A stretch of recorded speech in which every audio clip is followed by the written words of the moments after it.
Okay, so let's start. Lysosome. Lysosome is formed from Golgi apparatus. Yeah.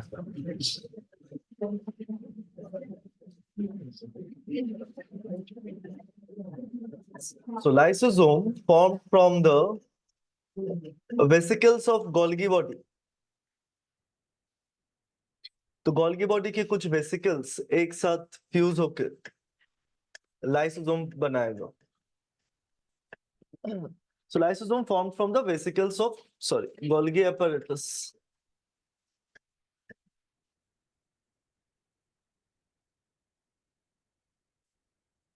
Lysosome contains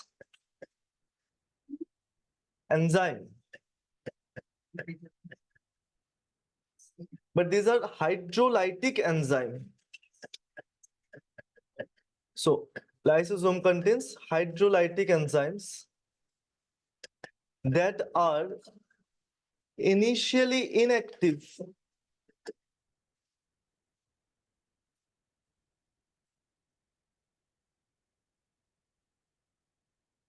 तो lysosome में कुछ enzymes होंगे. अच्छा, enzyme की what are enzymes? Biocatalyst.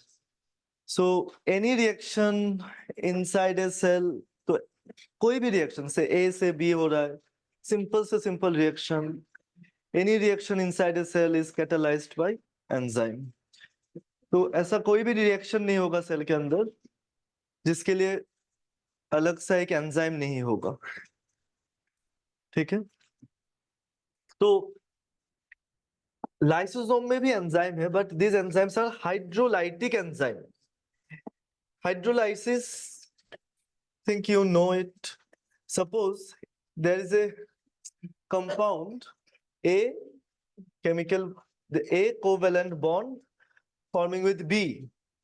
So A और B को अगर ब्रेक करना है तो उसके लिए if with the help of water, so H2O देने से, suppose A के साथ H बाइंड कर गया और B के साथ OH. ऐसा अगर इस टाइप का रिएक्शन होता है, then there is lysis और breakdown of a bigger molecule. तो एक बड़ा सा मॉलिक्यूल जिसमें A बॉन्ड B था वो ब्रेक होकर A एंड B अलग अलग हो गया. जस्ट एक के साथ H होगा और दूसरे के साथ OH होगा. This type of reaction is hydrolytic reaction. We can say hydrolysis. और हाइड्रोलाइसिस होने के लिए जो एंजाइम्स, तो जो कैटलिस्ट इस रिएक्शन को स्पीड अप करेगा, that is hydrolytic enzyme. So lysosomes में हाइड्रोलाइटिक एंजाइम्स होंगे, बट हाइड्रोलाइटिक एंजाइम्स एकदम जो लाइसोसोम फर्स्ट टाइम बना गोल्गी बॉडी से, तो गोल्गी बॉडी থেকে যে লাইসোসোমটা প্রথমে ফর্ম হবে, so the lysosome that is formed initially from Golgi body, that lysosome contains inactive enzyme. Enzyme अभी inactive रहेगा. So how these enzymes will be activated? Enzymes activate होगा जब lysosome के अंदर किसी तरह एसिड इंक्रीज करेगा. तो lysosome के अंदर एसिड इंक्रीज होगा. एसिड कैसे इंक्रीज होगा वो देखना होगा हमें. So first, lysosome is formed from vesicles of Golgi apparatus. It contains hydrolytic enzymes that are initially inactive. Now, hydrolysis is catalyzed by hydrolytic enzyme. Lysosomes are polymorphic. मतलब इसकी morphology अलग अलग हो सकता है. पोली, बहुत सारा मॉर्फोलॉजी पॉसिबल है. तो लाइसोसोम्स आर polymorphic.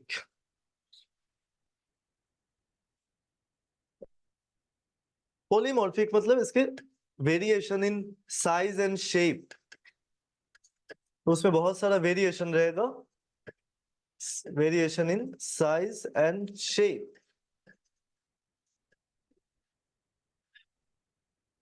अब इसके ऊपर बेस करके lysosomes can be of 4 types. So lysosomes can be of 4 types. First lysosome जो गोल्गी से just बना, তো গোলগি বডি से एकदम প্রথমে যে লাইসোজোমটা তৈরি হয় এই লাইসোজোমটাকে আমরা বলি primary lysosome. So first lysosome that is formed from Golgi, this is primary.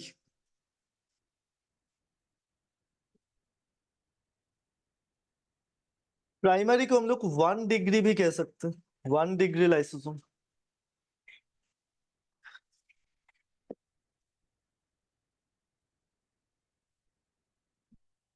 So let us first write these 4 types, then I'll explain.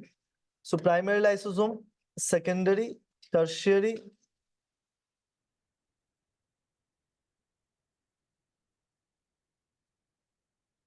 tertiary lysosome is also called residual body. So secondary lysosome को 2 degree लिख सकते हैं. Residual body is tertiary lysosome. We can write it 3 degree. And there is a special type of ribosome, lysosome called autophagosome.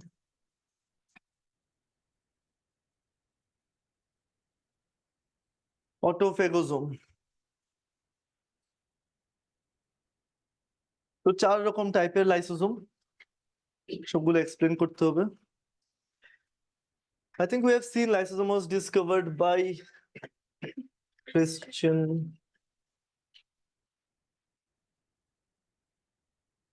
D. Dubé.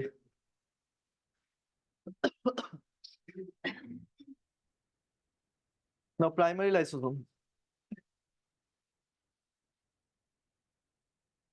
Suppose these dots are enzyme.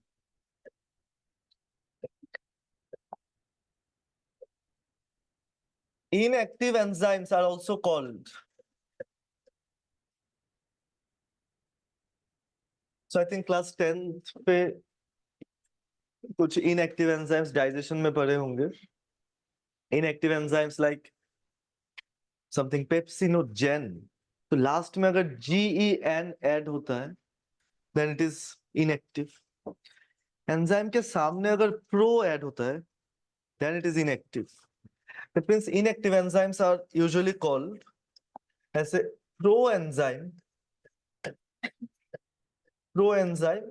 or you can say it zymogen. Last में GEN और first में pro, this is inactive. Now lysosomes with inactive enzyme, so it must be primary lysosome.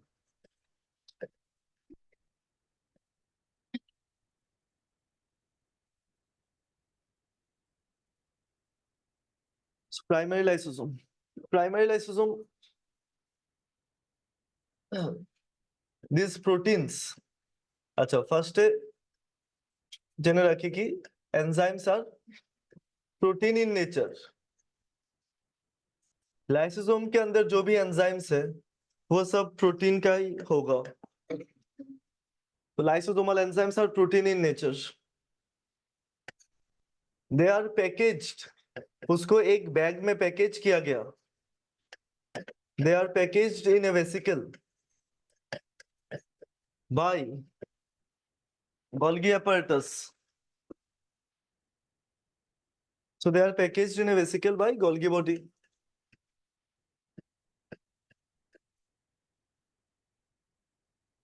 As these enzymes are activated,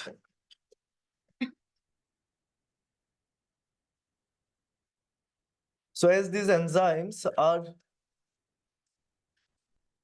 activated by acid, or you can say low pH. So as these enzymes are activated by acid, they are also called सारे lysosome के अंदर जो भी enzymes होंगे उनको हम लोग एक साथ कहेंगे acid hydrolase. So they are also called acid hydrolase.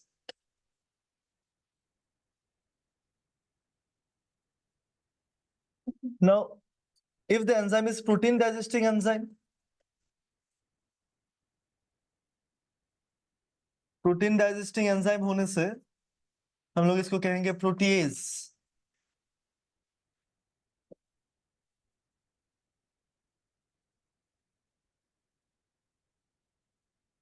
Fat digesting enzyme इसको कहेंगे lipase. phosphate compound breaking,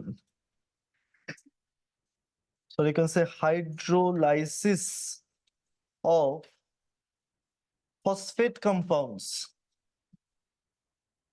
like phospholipid, like ATP. तो कुछ भी phosphate rich compound को अगर break करेगा, then we'll call it phosphatase.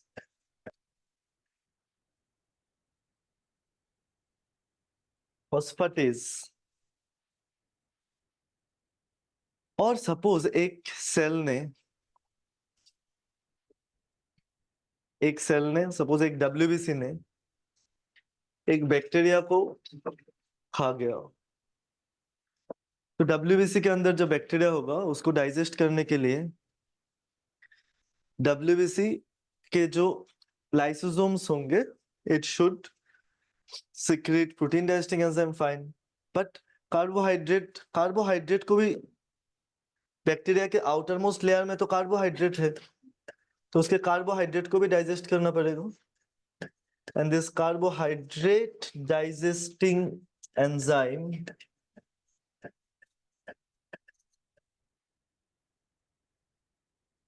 इसको हम लोग जनरल कैटेगरी में कार्बोहाइड्रेज कह देंगे. तो लास्ट में जस्ट एज बिठाना है.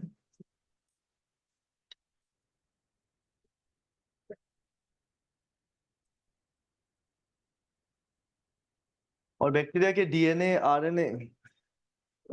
आरएनए को भी तो डाइजेस्ट करना होगा. So to digest DNA and RNA मतलब न्यूक्लिक एसिड, डीएनए भी एक न्यूक्लिक एसिड है, डीऑक्सीराइबो न्यूक्लिक एसिड. आरएनए भी एक न्यूक्लिक एसिड है, राइबो न्यूक्लिक एसिड.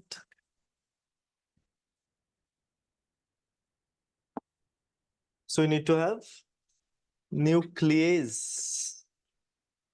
न्यूक्लियस नाम की एंजाइम.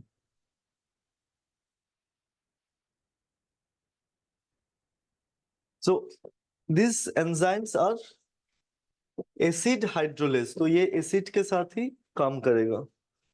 फिलहाल इनएक्टिव है in primary lysosome. So in primary lysosome it is inactive.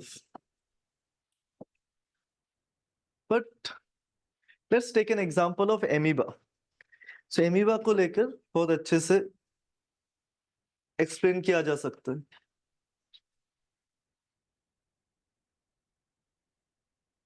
ঠিক আছে. সো সে এটা একটা amoeba,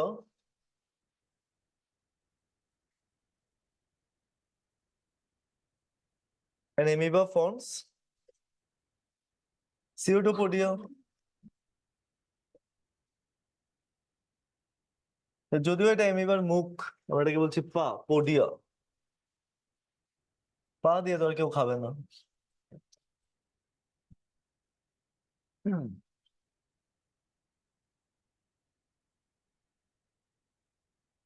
Now, with the help of pseudopodia, it has engulfed a food particle.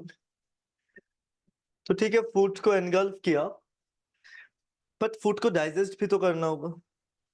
So to digest this food, amoeba के पास बहुत सारा lysosome होगा. These are lysosome. So amoeba must have some lysosome.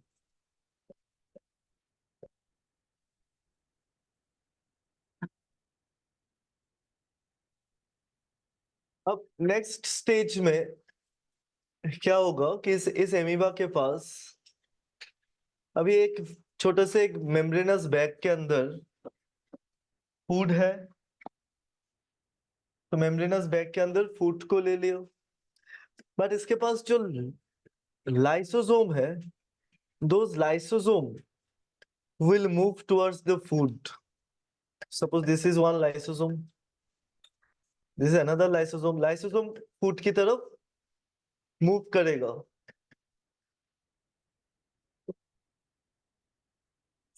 ये जो सारे लाइसोसोम है, छोटे छोटे lysosomes, these are actually primary।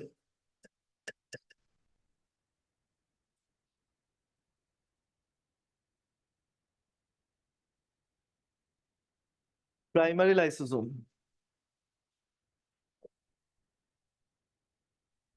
Primary lysosome move कर रहा है जहां पर फूड है उस तरफ। अब वहां पर आकर ये फ्यूज हो जाएगा वेसिकल के साथ। So fusion of primary lysosome,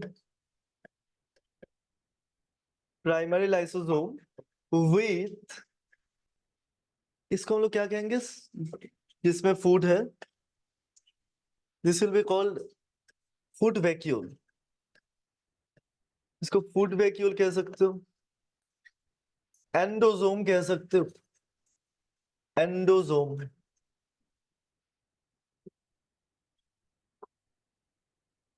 so fusion of primary lysosome with this food vacuole,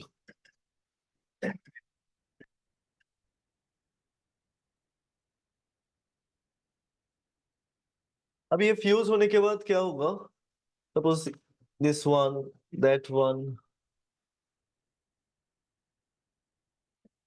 तीनों फ्यूज हो गया।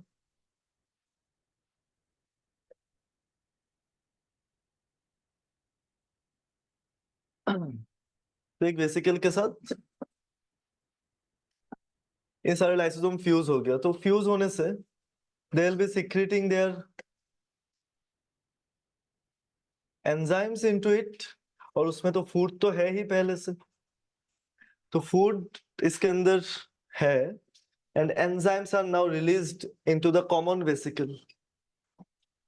तो ये जो वेसिकल बना, बड़ा सा एक वेसिकल, एक बैग, वेसिकल मतलब मेम्ब्रेनस बैग, तो ये जो एक मेम्ब्रेनस बैग बना और उसके अंदर एंजाइम भी है, फूड भी है, अब इसको हम लोग कहेंगे second secondary lysosome. That means secondary lysosome के अंदर फूड भी होगा, एंजाइम भी होगा।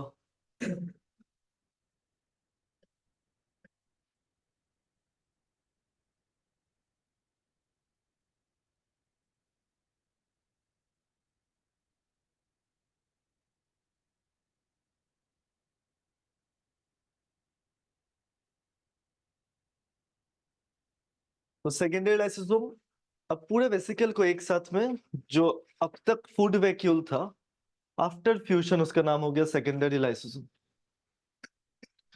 अब now secondary lysosome contains food and enzyme, और इस लाइसोसोम में डाइजेशन होगा।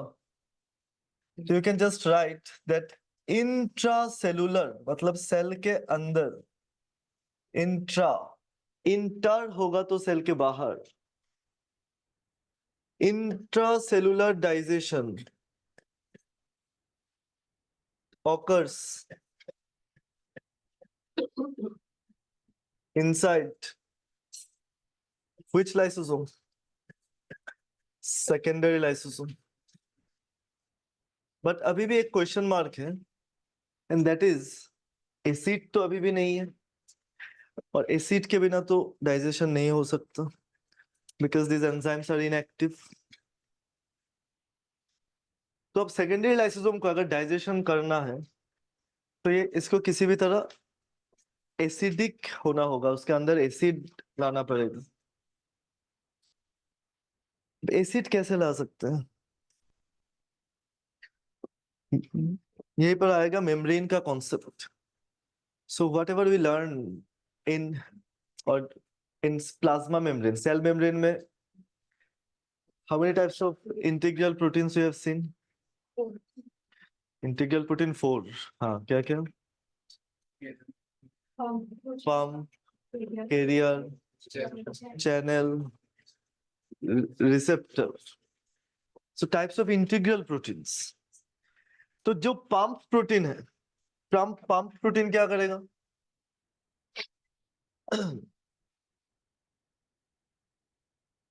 तो सेकेंडरी लाइसोसोम में थोड़ा सा एक पॉइंट हम लोग देख रहे हैं, that is secondary lysosome, or you can just write 2-degree lysosome, has active proton pump.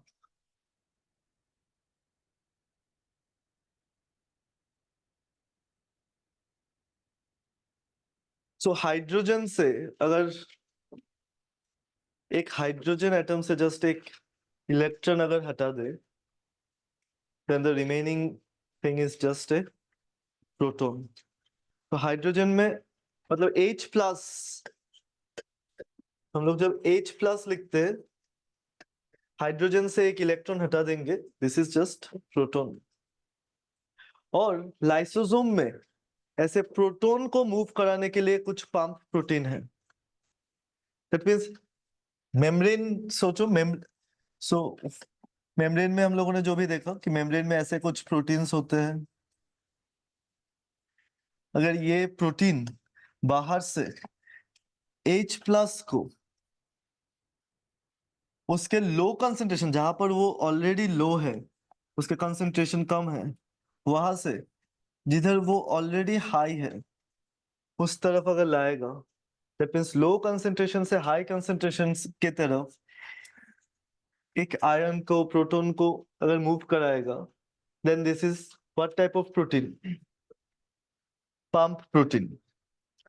सिर्फ पंप प्रोटीन ऐसा कर सकता है. So pump protein low concentration से हाई कंसंट्रेशन की तरफ मूव कराता है. लाइसोसोम में भी पंप प्रोटीन होगा, बट उसके लिए एनर्जी चाहिए इसको. So it will use ATP. So देख सकते हो कि एटीपी को यूज करके, एटीपी को कैसे यूज करेगा? एटीपी को ब्रेक करके जब एडीपी एन फॉस्फेट किया जाता है, तो वहां से कुछ एनर्जी रिलीज होता है बॉन्ड ब्रेकडाउन से. उस एनर्जी को मतलब एडिनोसिन ट्राइफॉस्फेट को ब्रेक करके adenosine diphosphate and an extra phosphate, और उसके साथ कुछ एनर्जी मिलेगा. उस एनर्जी को यूटिलाइज करके प्रोटॉन को उसके लो कंसंट्रेशन से हाई कंसंट्रेशन की तरफ ला रहा है. क्या? कुछ प्रोटीन जो मेम्ब्रेन में है. And this proteins are called proton pump. तो लाइसोसोम के अंदर प्रोटॉन पंप है. This is proton pump.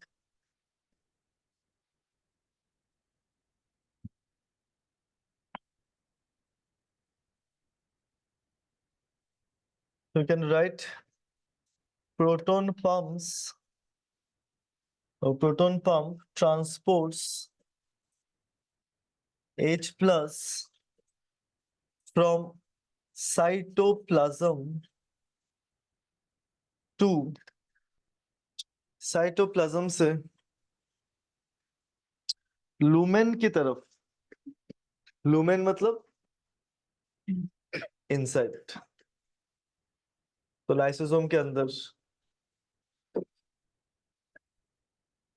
तो lumen of lysosome.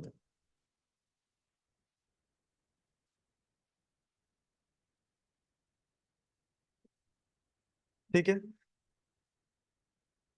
And you know that H plus का कंसेंट्रेशन जिधर ज्यादा होगा उधर क्या है? पीएच हाई होगा या लो?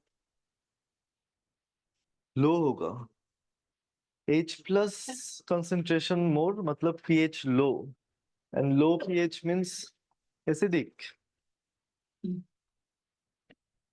तो high concentration of H plus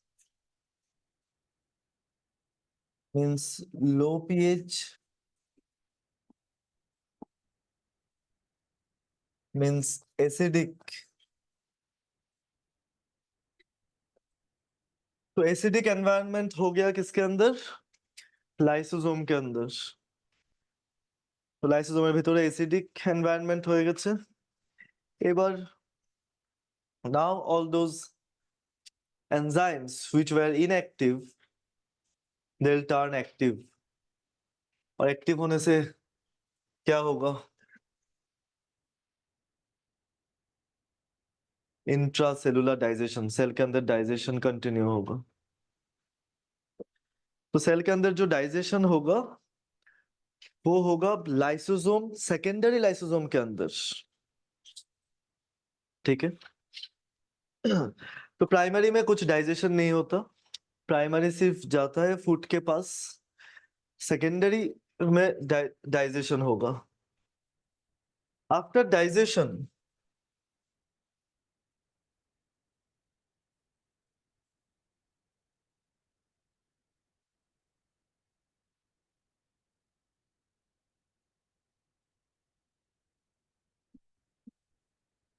simple substances, or you can say organic molecules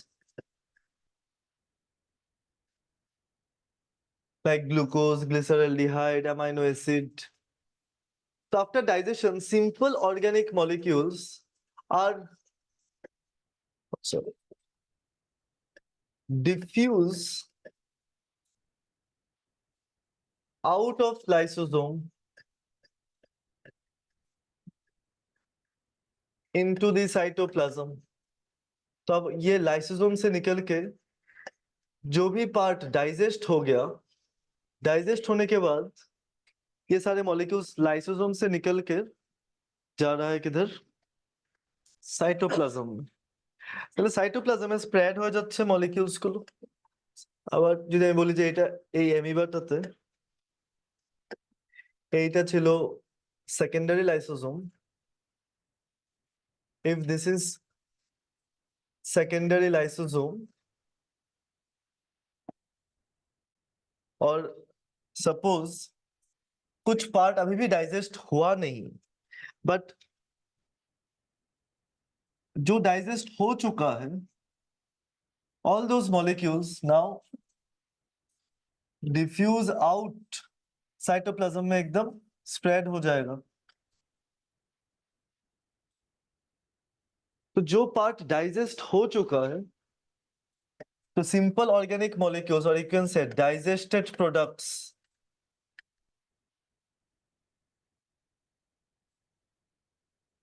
तो जो डाइजेस्ट हो चुका है those molecules will diffuse out into the cytoplasm। तो बाद में इधर कुछ रहा नहीं जिसको डाइजेस्ट नहीं कर पाया cell, that product that substance will remain as undigested food। So you can just write that undigested food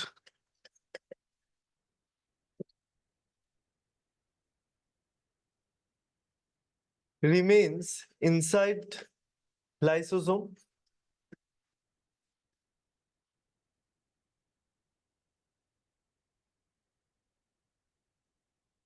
अब ये वाला जो राइबोसोम होगा जिसमें और कुछ नहीं है, सिर्फ अनडाइजेस्टेड फूड पड़ा हुआ है इसके अंदर, इसको हम लोग कहेंगे टर्शियरी लाइसोसोम।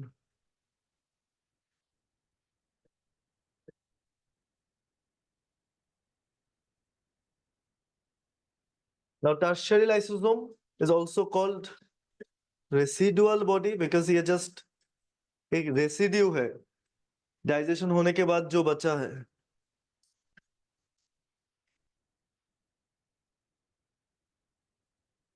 मतलब लाइसोसोम के कुछ अलग अलग फेजेस है।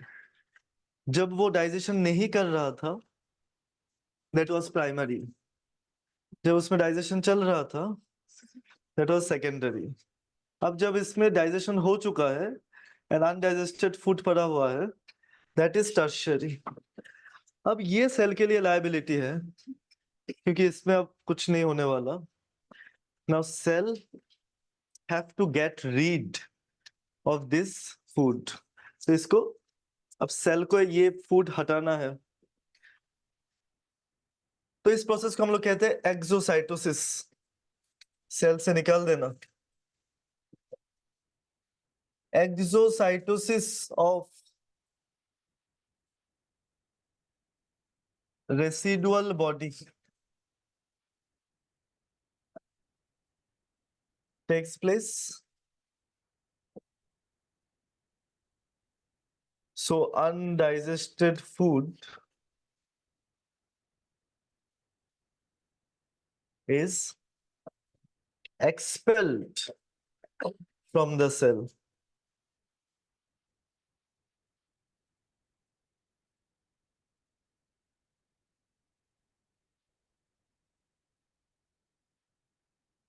तो ये हो गया टर्शियरी लाइसोसोम। टर्शियरी के बाद ऑटोफेगोसोम थोड़ा सा अलग टाइप का लाइसोसोम है। It helps in keeping a cell cleaner. Cell को अगर क्लीन रखना है, सेल में कुछ कुछ भी अनवांटेड थिंग्स एक्युमुलेट ना कर जाए, इसीलिए ऑटोफेगोसोम। ऑटोफेगोसोम की वजह से लाइसोसोम को स्कैवेंजर कहा जाता है। What is scavenger? Pro is a scavenger. Scavenger क्या करते हैं?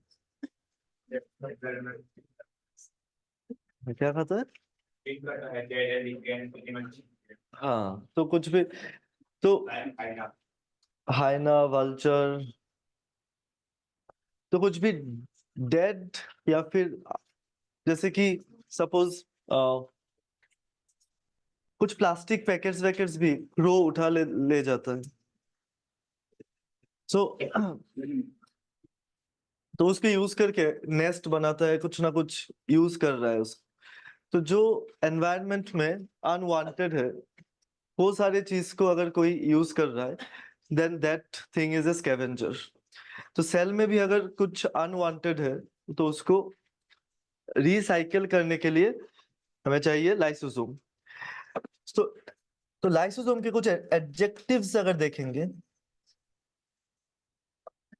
Lysosome is a scavenger for a cell.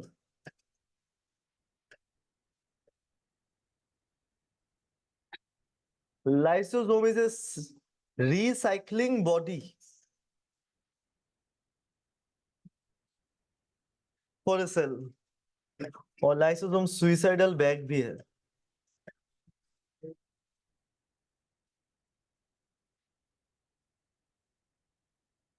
तो कुछ एडजेक्टिव्स अगर लाइसोसोम्स के देखें, this are scavenger, recycling body, suicidal bag.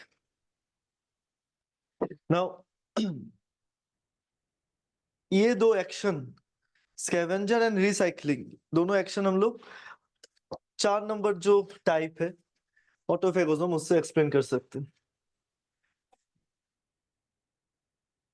अच्छा देखो, now say in a cell a mitochondria is not working. अब एक सेल में बहुत सारे माइटोकॉन्ड्रिया है, इसमें एक माइटोकॉन्ड्रिया ठीक से काम नहीं कर रहा।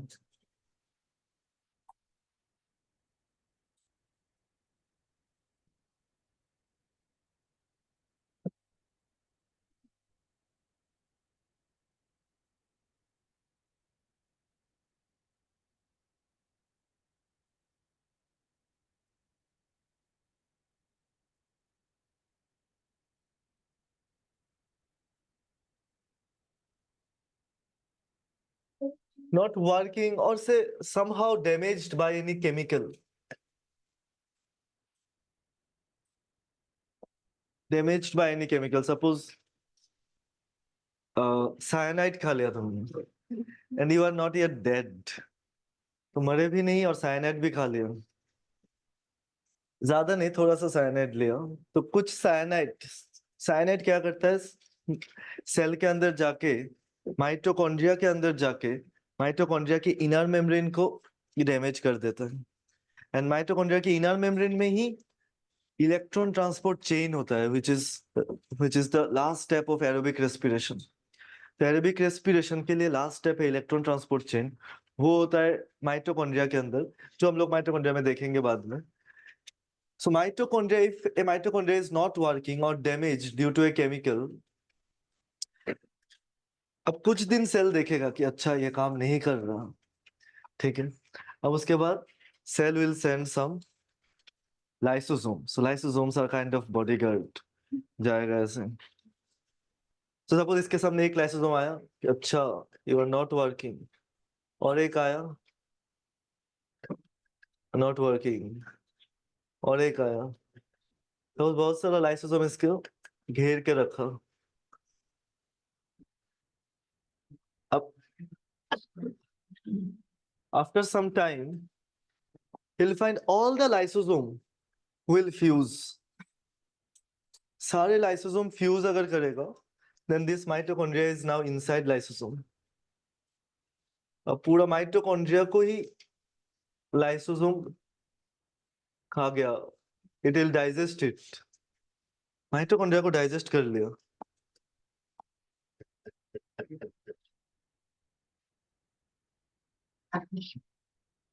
सो बहुत सारा लाइसोसोम मिलके बड़े बड़े सेल ऑर्गेनेल्स को डाइजेस्ट कर सकते हैं। This is called auto. Auto मतलब खुद का, फेगोजोम, फेगो मतलब खाना, मतलब खुद के पार्ट खा लेना, ऑटोफेगोसोम।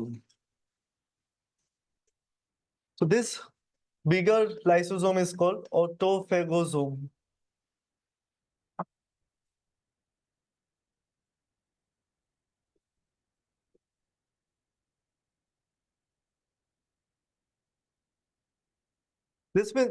This means that by this way they are helping a cell to remain clean, devoid of any unwanted substance, inefficient bodies, और इसको रिसाइकिल भी कर लेगा। मतलब इसको माइटोकॉन्ड्रिया बनाने के लिए जो जो चीज लगा, अब इसको जब डाइजेस्ट करेगा सब, तो फिर से कहाँ पर आ जाएगा, साइटोप्लाज्म में। फिर से साइटोप्लाज्म और दूसरा माइटोकॉन्ड्रिया बना सकता है। That means it helps in, autophagosome helps in recycling. So this is proper recycling, that's why cell is a unit. ठीक है, that's why cell is a unit. हमारे इधर मतलब suppose if you are saying that you have a house and in that house there are so many say TVs, एक TV काम नहीं कर रहा है बहुत दिनों से, तुमने उसको एक बार ठीक किया, फिर से काम नहीं कर रहा, दो बार ठीक किया, चार पांच बार ठीक कराने के बाद टेक्नीशियन भी कहेगा अरे इसको फेंको। ठीक है, दैट मीन्स अब उस टीवी को रिसाइकल तो नहीं कर सकते। अब म्यूनिसिपैलिटी का ई वेस्ट सेगमेंट, इलेक्ट्रॉनिक वेस्ट, तो वहां पर देना पड़ता है। ठीक है, या फिर किसी कबाड़े वाले को बेच सकते हो। सो दिस बट सेल के पास ऐसा कोई ऑप्शन नहीं है कि जो काम नहीं कर रहा है उसको किसी और जगह फेंक दो। ठीक है, तो सेल क्या करता है, सेल इसको पूरा रिसाइकिल करेगा। तो रिसाइकलिंग, कंप्लीट रिसाइकलिंग, ये ऑटोफेगोसोम की वजह से हो रहा है। ऑल्सो स्कैवेंजिंग एक्शन तो दिखा ही रहा है, स्कैवेंजर, क्लीन रखना, इसी को हम लोग स्कैवेंजिंग एक्शन कह रहे हैं। सो this is another type of lysosome.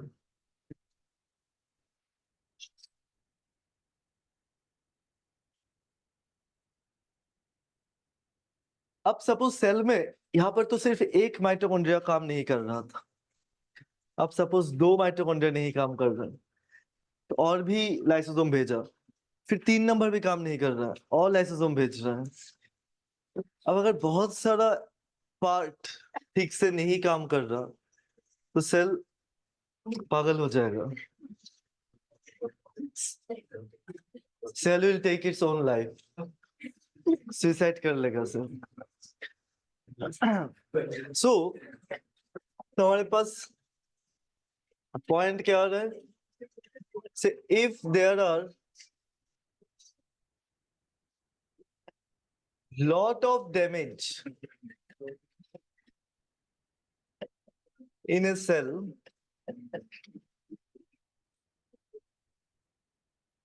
that cannot be repaired.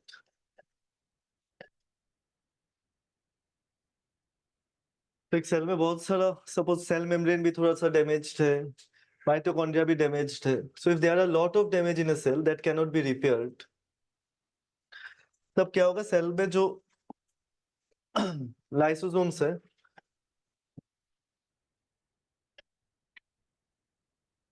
lysosome increases their permeability to enzyme.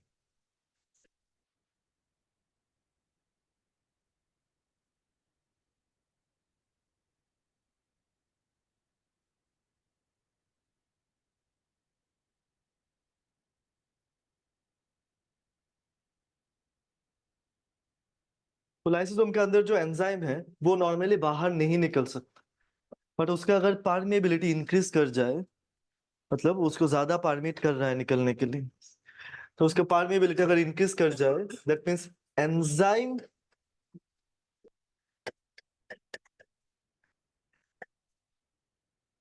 enzymes move into the cytoplasm from lumen.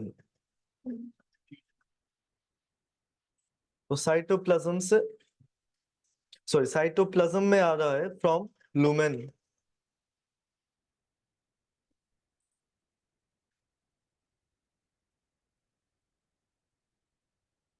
और साइटोप्लाज्म में जब एंजाइम आएगा,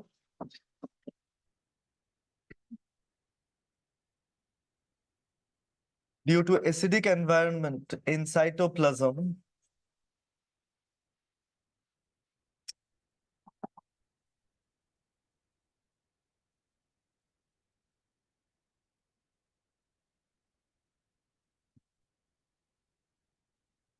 so due to acidic environment in cytoplasm,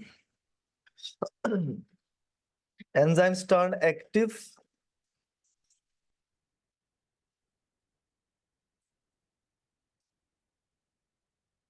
and digest the whole cell.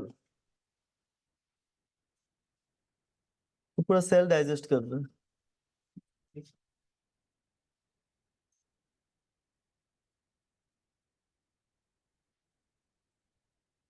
This is called, this is actually cell suicide.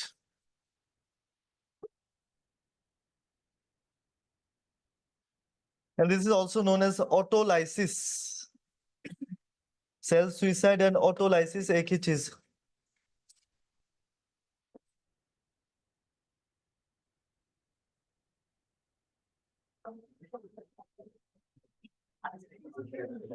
Okay, then we have vacuole as a part of endomembrane system.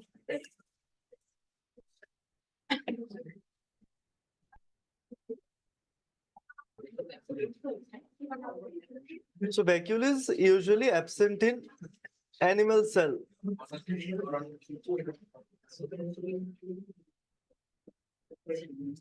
But there are exceptions, like we have seen food vacuole.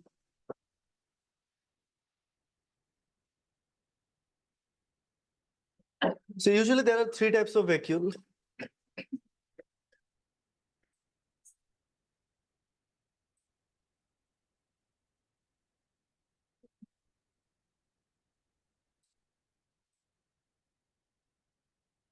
Most common type is sap vacuole. So sap vacuole, then we have food vacuole.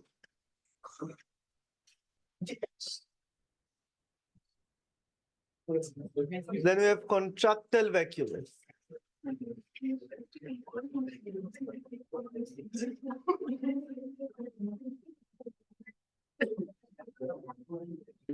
So see, there are major three types of vacuole. Mainly plant cells में हम लोग जो vacuole देखते हैं, that is sap vacuole. So this type of vacuole is present in plant cells.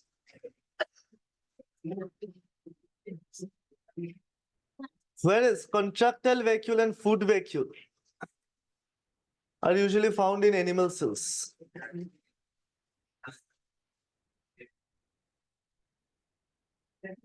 but majority of the vacuoles are shaped vacuole. So 99% vacuoles are shaped vacuoles.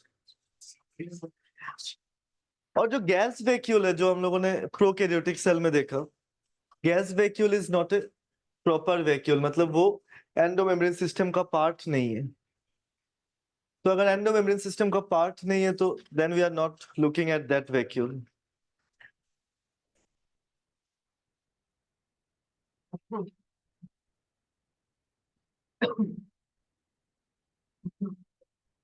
Now, shaped vacuole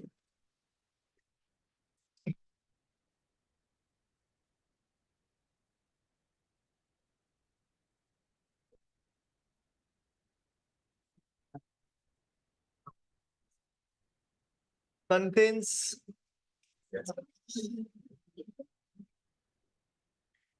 most of the ions of a cell.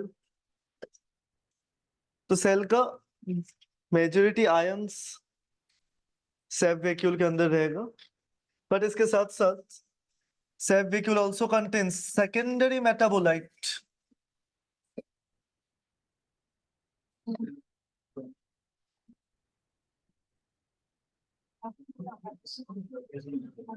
तो secondary metabolites मतलब ये सारे molecules, these are byproducts of a reaction that are not directly useful to the cell. So byproducts of metabolic reaction, তাহলে কোনো একটা metabolic reaction যদি হয় সেলের মধ্যে, so byproducts of metabolic reaction that are not directly useful to the cell.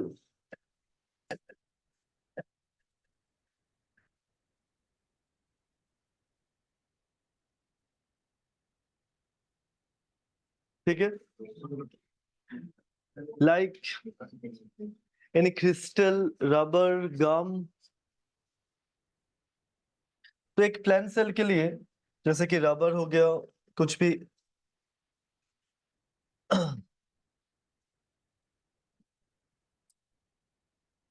Latex हो गया, these things are not directly useful to a plant cell. So these are found in sap vacuole.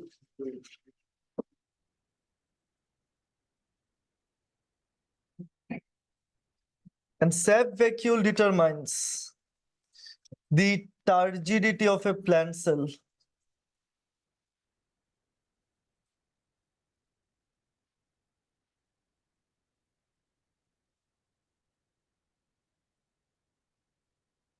तो एक plant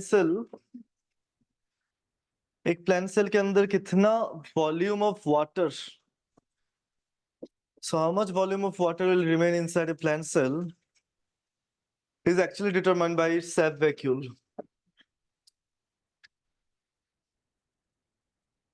तो एक plant cell turgid रहेगा या flaccid रहेगा,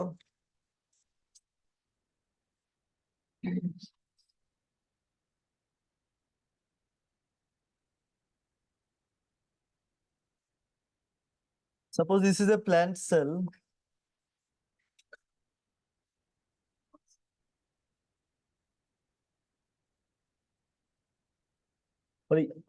This plant cell is slightly swelled up. तो थोड़ा सा इसमें स्वेलिंग से थोड़ा सा स्वेल्ड अप है. This would be a turgid cell. Turgid cell के अंदर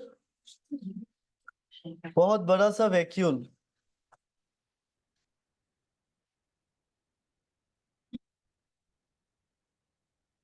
बहुत ज्यादा पानी होल्ड करके रखेगा.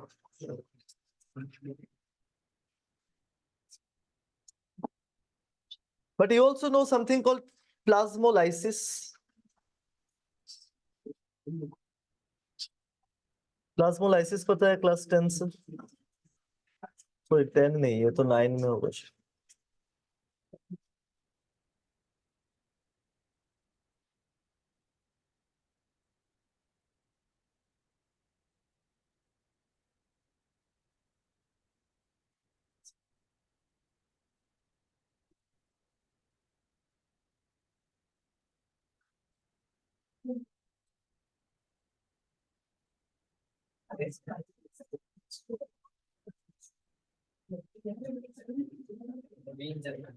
एक प्लाज्मोलाइज सेल में क्या होता है कि उसका जो सेल मेम्ब्रेन है it is detached from the cell wall. तो सेल मेम्ब्रेन सेल वॉल के साथ एकदम टाइटली रहेगा या उससे डिटैच होके ऐसे श्रिंक करके रहेगा, ये डिटरमाइन करेगा सेप vacuum.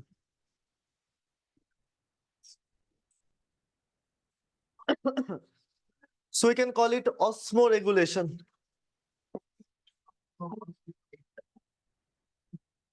So sap vacuole helps in osmoregulation.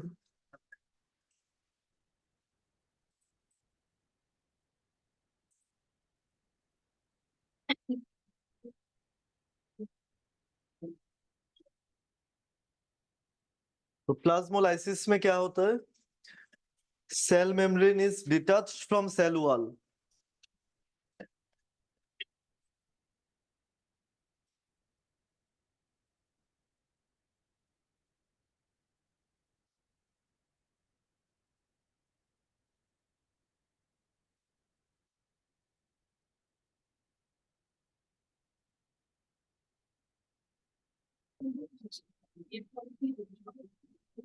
Contractile vacuole is present in protozoa.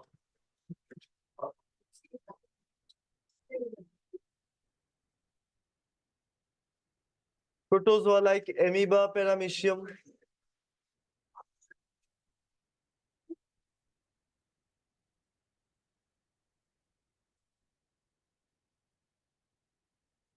So contractile vacuole कुछ प्रोटोजोआ में है, बट मोस्ट इंपॉर्टेंटली ये जो प्रोटोजोआ है they are in fresh water. तो फ्रेश वाटर मतलब पॉन्ड, रिवर, लेक्स। ओशन में नहीं होगा कॉन्ट्रैक्टाइल वैक्यूल। अब देखते हैं कि फ्रेश वाटर ऑर्गेनिजम्स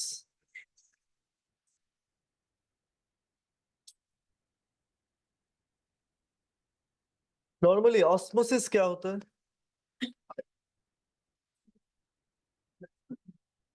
वाटर कहाँ किस तरफ से किस तरफ मूव करेगा? सॉल्यूशन का हाई कंसंट्रेशन होगा या सॉल्यूशन लो कंसंट्रेशन होगा? सॉल्यूशन लो कंसंट्रेशन होगा। वाटर हाई कंसंट्रेशन में है तो normally solution low to high जाएगा। तो देखो मैं बस एक डायग्राम से देखता हूं कि osmosis basic idea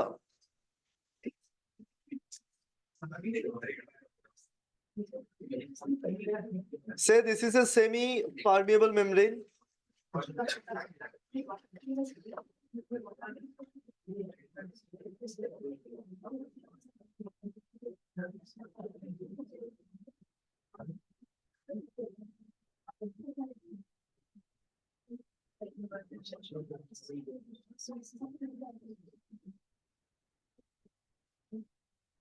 And all these dots are solute.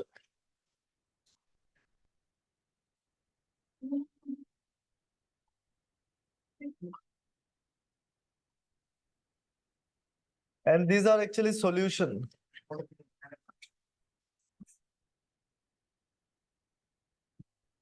अब मैं अगर इसको chamber A and chamber B कहता हूं then movement of water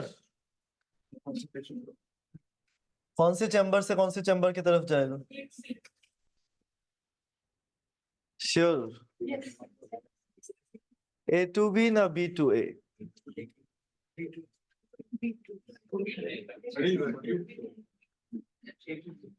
solute solute कौन से चैम्बर में ज्यादा है? ए में सोल्यूट ज्यादा है। ठीक है, मतलब इस कंसंट्रेशन सॉल्यूट ज्यादा है मतलब बाकी सॉल्वेंट ऑब्वियसली रिलेटिवली कम होगा। तो सॉल्वेंट ए में कम है, बी में सॉल्वेंट ज्यादा है, तो यहाँ पर movement of water B to A होगा।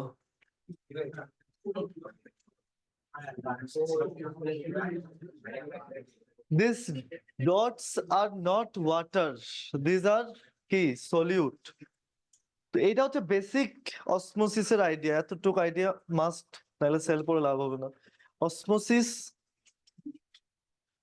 অসমোসিস কি হবে, যেদিকে বেশি সলিউট ওই দিকেই জল যায়, ঠিক আছে। তো water moves from low concentrated region to, मतलब low concentrated solution to high concentrated solution.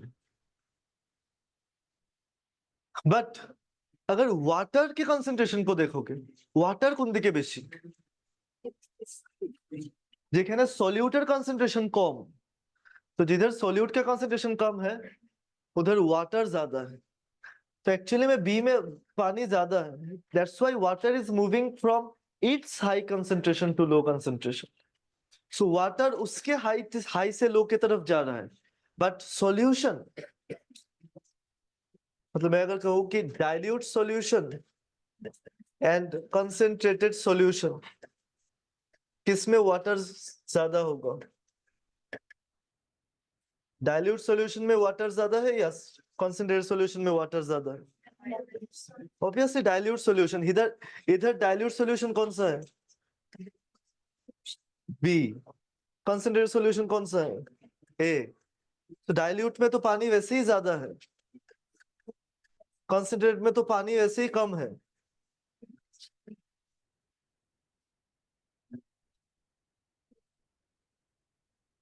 So this is osmosis.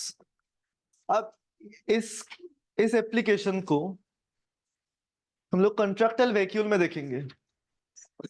अगर एक एमीबा फ्रेश वाटर में रह रहा है, इसका मतलब उसके सेल के अंदर ज्यादा सॉल्यूट होगा या सेल के बाहर ज्यादा सॉल्यूट होगा, बाहर, बाहर ज्यादा होगा। फ्रेश वाटर में, फ्रेश वाटर मतलब fresh water and marine water. तो मेरीन वाटर में तो ऑब्वियसली बहुत ज्यादा सॉल्ट है बाहर, फ्रेश वाटर में बहुत कम सॉल्ट होगा बाहर, मतलब सेल के अंदर ज्यादा सॉल्यूट कंसंट्रेशन होगा। तो देखो एक एमीबा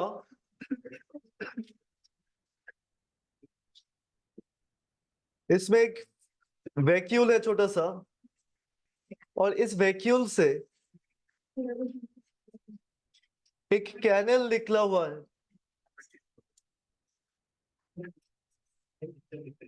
কিছু দেখতে পাচ্ছ?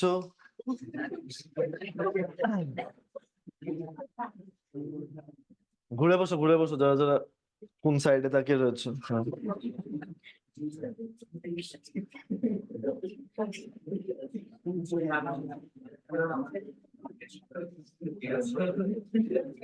So vacuole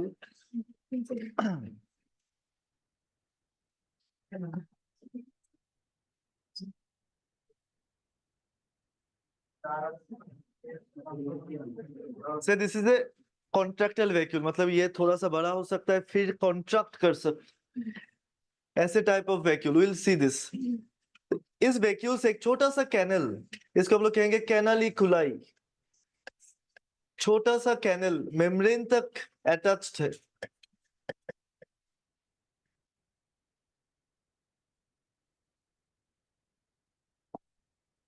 और मैंने क्या देखा कि एक एमीबा के अंदर जितना सॉल्यूट है उस रेस्पेक्ट में उसके बाहर, मतलब फ्रेश वाटर में सॉल्यूट कम होगा। तो अगर बाहर सॉल्यूट कम है तो पानी किस तरफ से मूव करेगा, आउटसाइड टू इनसाइड ना इनसाइड टू आउटसाइड। সলিউট যেদিকে কম ওই দিক থেকেই তো সলিউট যেদিকে বেশি ওই দিকে মুভ করে, हाँ, आउटसाइड टू इनसाइड। एस, इधर एस क्या है,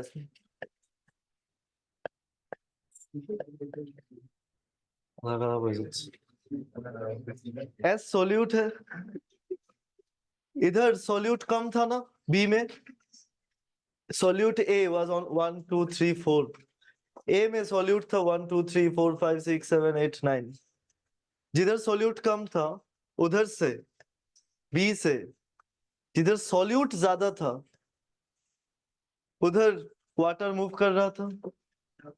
तो एमीबा में भी, एमीबा के अंदर साइटोप्लाज्म में सॉल्यूट ज्यादा है as compare to fresh water, उधर सॉल्यूट कम होगा।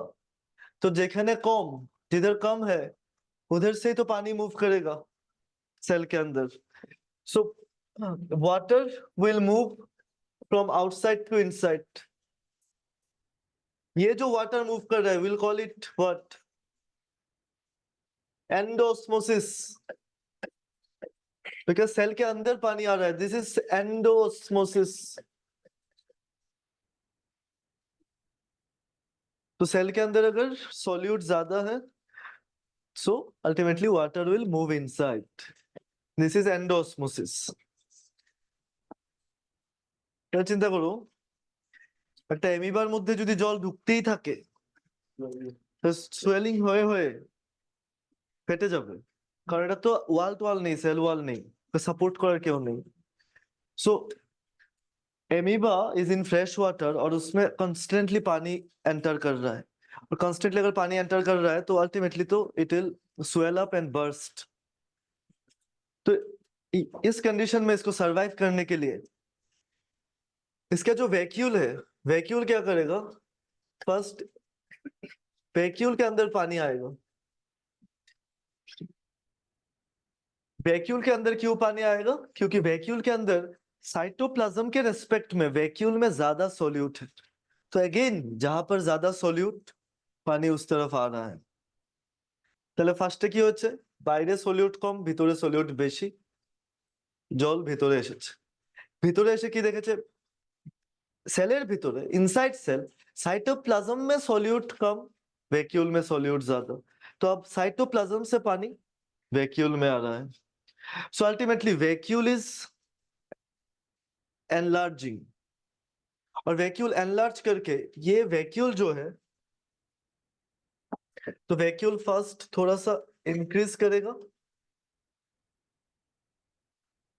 इससे तो थोड़ा, इससे तो एक कैनालिकुलाई है ही। तो vacuole first expands,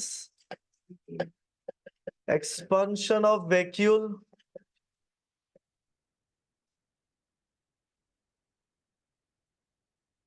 and then vacuole contracts।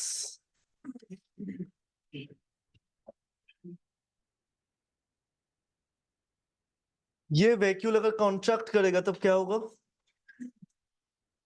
जोर करे, तो forcefully this vacuole will push water through what, এই ক্যানেলটা দিয়ে। তাহলে ভ্যাকুয়ালের মধ্যে জল ঢুকেছে, ভ্যাকুয়ালটা কন্ট্রাক্ট করেছে, ভ্যাকুয়ালের ভিতরে যা জল আছে এগুলো কোথা দিয়ে বেরিয়ে গেছে, থ্রু দিস ক্যানালিকুলাই। দ্যাট মিন্স যতক্ষণ অ্যামিবাটা বেঁচে আছে ওর ভ্যাকুয়াল বড় হচ্ছে ছোট হচ্ছে, it's kind of our heart, heart beat করছে। In in case in case of an amoeba constantly একটা ভ্যাকুয়াল বড় হচ্ছে ছোট হচ্ছে, বড় হচ্ছে ছোট হচ্ছে, so it is beating. So contraction relaxation is going on in an amoeba.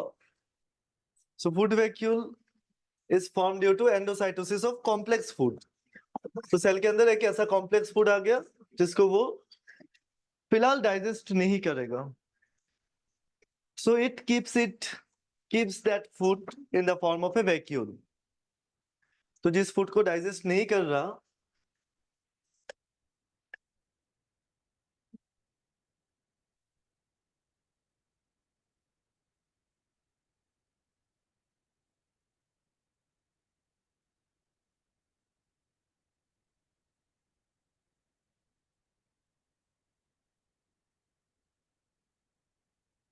तो keeps the food inside cell in the form of a vacuole।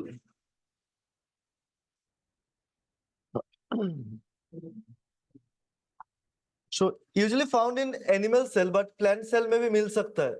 कौन से प्लांट सेल में फूड वैक्यूल मिलेगा,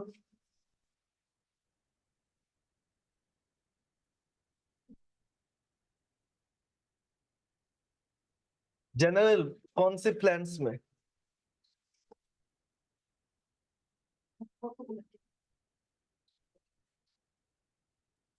এমনিতে তো plants, usually plants are autotrophic,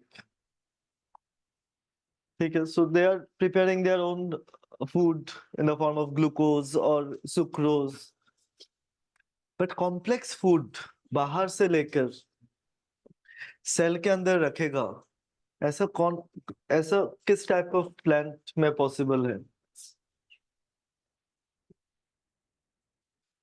कौन सी plant कुछ बाहर से कॉम्प्लेक्स फूड खाएगा? Plant plant eating something, which are plant or insectivorous plants, Venus flytrap, insectivorous plants में फूड वैक्यूल मिल सकता है। ठीक है, तो next cytoskeletal protein.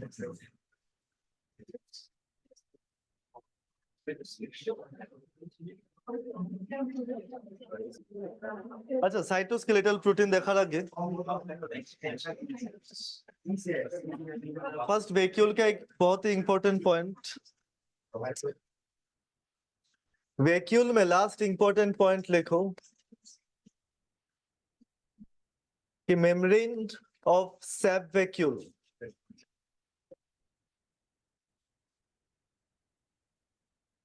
is called tonoplast.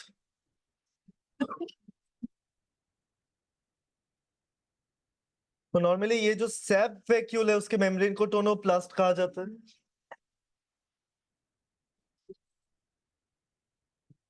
And ये जो टोनोप्लास्ट है इसमें बहुत ज्यादा पंप प्रोटीन रहेगा। पंप प्रोटीन मतलब इट इज यूजिंग एटीपी। तो इसलिए टोनोप्लास्ट बाकी सारे मेम्ब्रेन से थोड़ा अलग है, बिकॉज टोनोप्लास्ट में बहुत एनर्जी यूटिलाइज हो रहा है, बहुत सारा energy utilization is taking place. So tonoplast is rich in pump protein.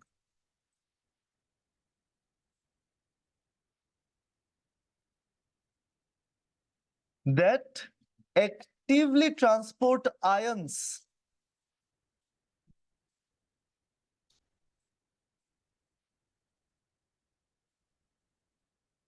from cytoplasm using ATP.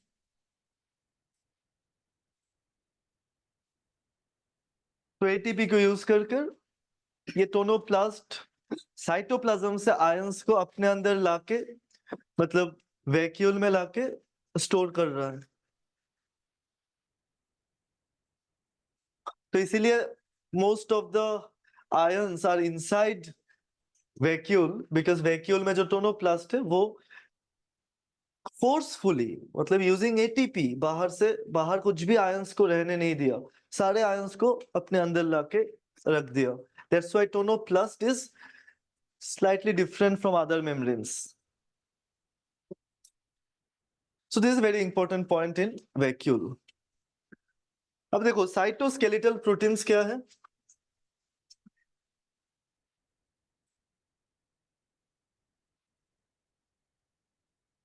तो साइटोस्केलेटल प्रोटीन्स मतलब सेल का जो शेप है, सेल में अगर कुछ भी मूवमेंट हो रहा है, सेल के अंदर भी अगर कुछ मूवमेंट हो रहा है, लाइक सेल डिवीजन के टाइम पर, सेल डिवीजन के टाइम पर क्या मूव करता है?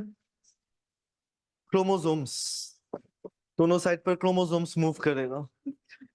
सो cell movement, cell shape, cell के अंदर ऑर्गेनेल्स मूवमेंट, जैसे कि लाइसोसोम मूव कर रहा था, ये सब पॉसिबल है only due to some proteins, and those proteins are collectively called cytoskeletal protein. Cytoskeletal protein first मैं एक डायग्राम ड्रॉ कर लेता हूं। Suppose this is a cell, और इस सेल के अंदर बहुत सारा ऐसे प्रोटीन्स है।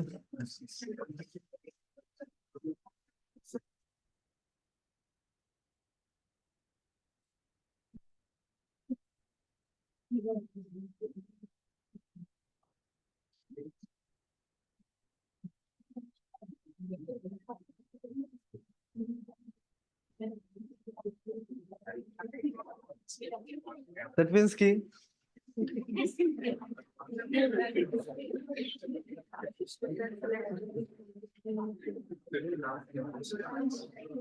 এই দেখো সেলের সে একটা নর্মালি একটা সেল বাইরে থেকে দেখতে তোমার যাই লাগছে, স্টার শেপড বা বাইকনকেভ শেপ বা যাই শেপ লাগছে, এটা অনেকটা এফিসিয়েন্ট অ্যানালজি, এটা অনেকটা দুর্গাপূজার প্যান্ডেলের মতো।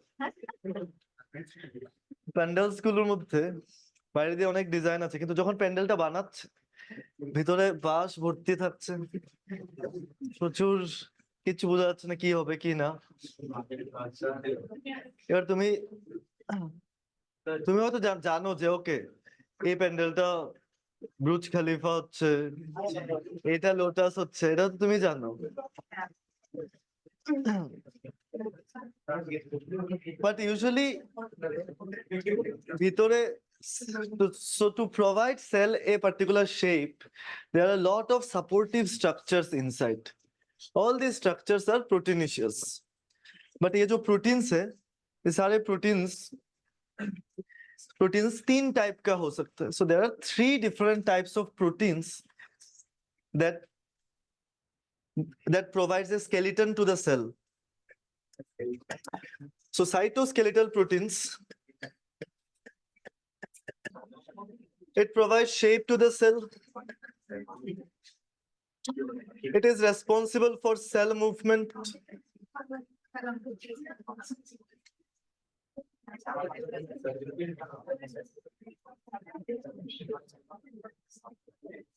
Hey, লেখো। আরে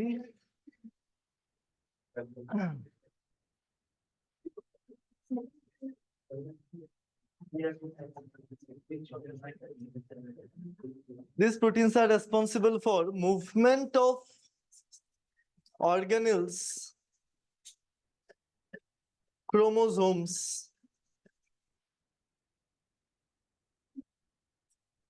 और any vesicle सेल के अंदर कुछ भी मूव करेगा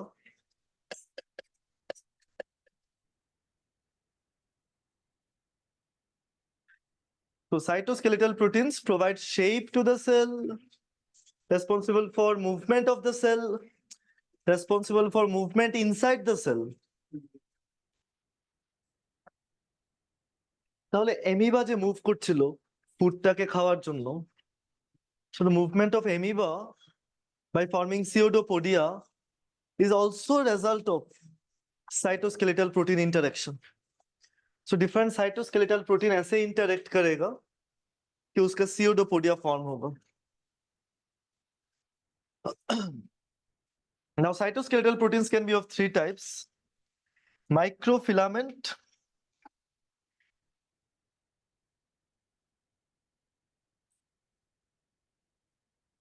अच्छा यहाँ पर और एक लिखो cell attachment.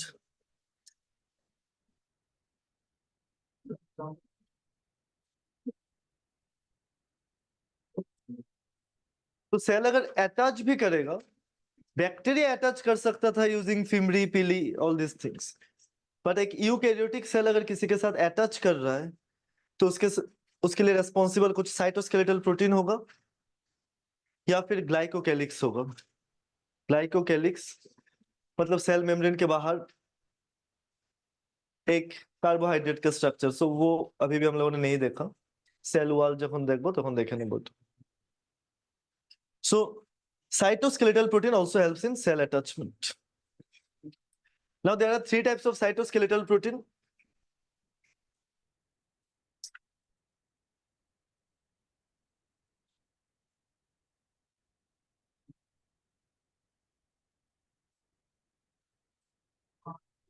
Name of one protein is microfilament.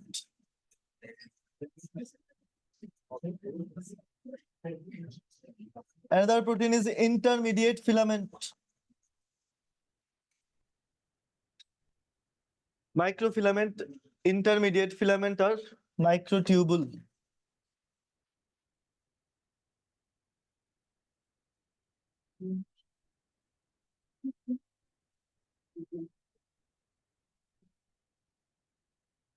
C microfilament में एग्जांपल है एक्टिन। एक्टिन जानी কোথায় পাওয়া যায়? एक्टिन मायोसिन, एक्टिन मायोसिन কোথায় পাওয়া যায়? Muscle contraction occurs due to actin myosin। अच्छा, তারপরে দেখবো इंटरमीडिएट फिलामेंट में एक एग्जांपल है। So these are examples, example of microfilament, example of intermediate filament. Intermediate filament में एग्जांपल है केराटिन। केराटिन কোথায় পাই? hair, nails, even skin surface।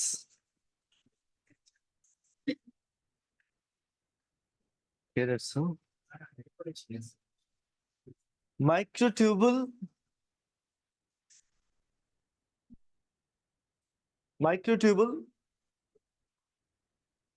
there is a protein called spindle fiber।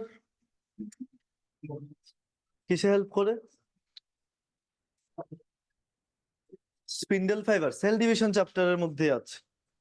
So in cell division spindle fibre helps in segregation of chromosome. তো chromosomes কে segregate করতে spindle fibre is made up of microtubule.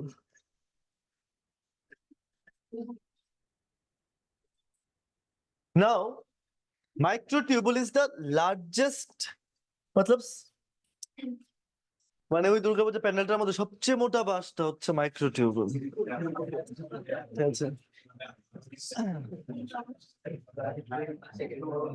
That means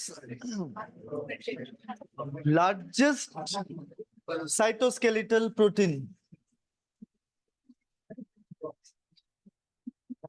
and smallest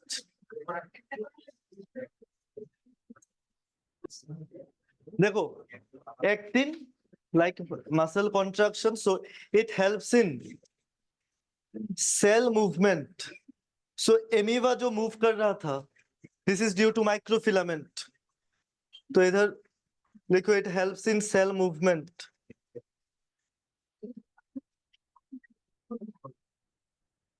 intermediate filament helps